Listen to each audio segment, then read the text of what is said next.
So let's consider a fairly straightforward and common markup situation. Store buys mobile phones for $50. The store marks up the price by 110%. What is the retail price of the phone? So the first thing we need to consider is what is the relationship of the retail price to the wholesale price. So the retail price is the wholesale price, what the store pays for the phone, plus the amount that that store marks it up before it sells it to you. Because clearly a store is not going to sell you the phone for the same price it paid for the phone. So we have the retail price, the wholesale price, plus the markup amount. Now that markup amount, if we just knew that amount, that dollar figure, we could just add it to the wholesale price. But this markup amount is calculated by using a markup percent.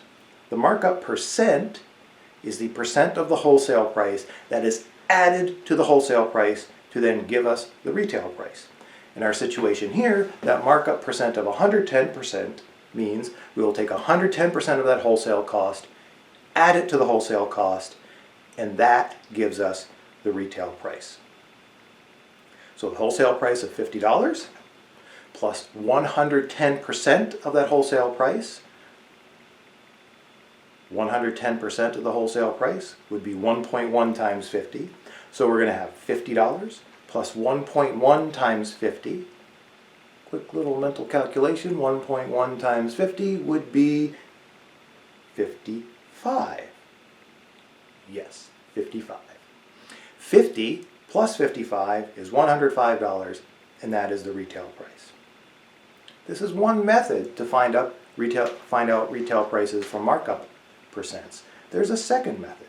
If you consider this original equation, where the retail price is the wholesale price plus the markup amount, and kind of re-envision it as the retail price is the wholesale price plus a percent of the wholesale price. So we have 100% of the wholesale price plus another percent of the wholesale price. So in our situation right now, this wholesale price, 100% of it, the markup amount, which is 110% of the wholesale price, 100% of wholesale plus 110% of wholesale will make a total of 220% of the wholesale price. So we take 100% of the wholesale price, add 110% of the wholesale price, giving us 210% of the wholesale price. So now I can do this in one step. I just take 210% of the wholesale price, and that's my retail price. 210%, 2.1, 2.1 times 50 is $105. That is the same amount that we got in the first method. So the second method, when we just combine the 2%, we can do it in one step. Either method works. The second step might save you a little bit of time, but it's important to understand the relationship on how to get a retail price from a wholesale price and a markup amount.